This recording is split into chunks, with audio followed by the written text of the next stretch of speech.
Fala, galerinha, voltamos então à nossa programação normal. E agora a gente tem um compromisso marcado sempre em toda quinta-feira. A gente vai ter as aulas de Sociologia, Filosofia e de História nesse dia. Se isso for mudar por algum motivo, eu e os outros professores vamos falar com vocês, tá? Vou partir de onde eu parei. Esse vídeo é de História e a gente vai falar sobre a Guerra Fria. O último conteúdo passado no blog sobre História foi um mapa mental sobre a Guerra Fria. Esse mapa mental trata sobre o início da guerra e o desenvolvimento da guerra. Posteriormente, a gente vai ter mais um mapa mental pequenininho falando sobre o final da Guerra Fria e eu também vou fazer o vídeo explicando esse mapa mental. Agora, vamos então entender esse interessante tema que é a Guerra Fria. Quando a gente fala de Guerra Fria, nós estamos falando do ano de 1945 até o ano de 1991. Existem algumas pessoas que vão dizer que não, que a Guerra Fria não acontece após a Segunda Guerra Mundial. Mas se a gente for observar todos os processos históricos que acontecem depois da Segunda Guerra Mundial, a gente vai conseguir perceber que sim, que a partir do fim da Segunda Guerra Mundial já existe a Guerra Fria acontecendo, tá? Vamos lembrar um pouquinho sobre o que aconteceu ali dentro da Segunda Guerra Mundial, para entender um pouco da Guerra Fria. A gente vai ter o quê? A princípio, a União Soviética ela vai conseguir render os alemães. Ela vai chegar ali dentro de Berlim e vai rendê-los, né? Outra coisa importante, lembrar dos Estados Unidos rendendo o Japão. É só a gente lembrar das bombas de Hiroshima e de Nagasaki. Mesmo a guerra tendo acabado ali dentro da Europa, a gente ainda vai ter o que a gente chama de Guerra do Pacífico, dos Estados Unidos versus Japão. E aí, a gente pode perceber o quê? A União Soviética querendo se sobressair, poxa, eu acabei com a guerra, eu consegui derrotar os alemães, e também vamos conseguir conseguir observar, né, o grande poder bélico dos Estados Unidos, que arrasa com a cidade de Hiroshima e de Nagasaki ali dentro do Japão. Então, daí a gente já consegue perceber um embate acontecendo dos Estados Unidos e da União Soviética, tá? O que vai acontecer a partir do fim da Segunda Guerra Mundial? A gente vai ter a Alemanha sendo dividida no que a gente chama de 4 zonas de influência.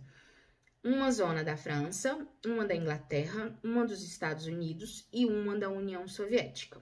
Mas é muito comum a gente ver as pessoas falando que, na verdade, a Alemanha foi dividida em 2 zonas.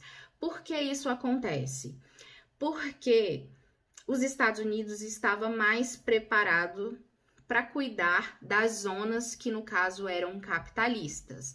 Porque os Estados Unidos não estava na Europa, não estava ali presente na guerra e, inclusive, lucrou com essa guerra. Então, ele estava preparado financeiramente para arcar com essas zonas de influência. Então, a gente vai ter a zona capitalista e a zona socialista com a União Soviética, tá? O que acontece? A gente chama, então, de zona oriental e zona ocidental. A zona oriental é a zona socialista e a zona ocidental é a zona capitalista. Eu sempre faço o seguinte para lembrar. Ocidental, depois do O, vem o C. C de quê? De capitalista. Logo, oriental vai ser a parte socialista, tá? É um macetezinho para a gente não esquecer. Vamos ter também a construção do Muro de Berlim, né? A Alemanha, a capital vai ser Berlim, né? E aí eles vão dividir essa cidade, a capital da Alemanha. Só que a construção do Muro de Berlim, ela não vai acontecer no ano de 1945. A construção do muro vai acontecer somente no ano de 1961, tá? Então, no papel, a guerra só vai começar nesse momento, tá? Mas como a gente já viu anteriormente, o embate entre capitalistas e socialistas já estão ocorrendo há algum tempo, tá? Então, vamos entender um pouquinho de Berlim, da localização geográfica de Berlim. Berlim vai estar ali dentro da zona oriental, que, como eu disse para vocês, é a zona socialista. Eles vão dividir Berlim entre capitalista e socialista também. Então, percebam, a parte capitalista, desculpa, vai ficar dentro da zona do socialismo. Então, dentro do socialismo, a gente vai ter um pedacinho pequeno do capitalismo acontecendo ali. Eu não sei se todos, mas acho que a maior parte de vocês teve aula comigo ano passado e eu passei um filme que falava muito sobre o Muro de Berlim. Eu gostaria que vocês se recordassem um pouco desse filme para a gente falar sobre esse tema, tá? Vamos, então, entender um pouquinho sobre o conceito da Guerra Fria. Muita gente vai falar assim, a Guerra Fria foi uma guerra que não teve militarização, que foi uma guerra mais tranquila. Não vamos levar para esse lado. O que eu quero que vocês entendam é que não vai ter um confronto direto militar entre os Estados Unidos e entre a União Soviética. Porém, confrontos militares vão acontecer, mas não diretamente. Guerra é guerra, gente, tá?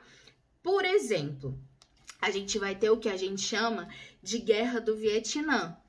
O Vietnã, que queria se tornar socialista, enfrentou os Estados Unidos, né? Socialismo versus capitalismo. A União Soviética, podia até estar ali ajudando, mas o confronto não foi direto. O que eu quero que vocês entendam é que não foi União Soviética contra os Estados Unidos militarmente nessa guerra, ok? Outro exemplo que eu posso dar para vocês é a Revolução Cubana. A União Soviética ajudava Cuba, de certa forma, muitas vezes mais politicamente do que financeiramente, mas ajudava. E os Estados Unidos estavam ali também em um grande embate com Cuba. Então, quero que vocês percebam que não existe um embate de Estados Unidos contra a União Soviética quando a gente fala de militarismo, de guerra mesmo, tá? De forças bélicas. Mas, indiretamente, um está contra o outro. Meninos, no próximo vídeo a gente continua.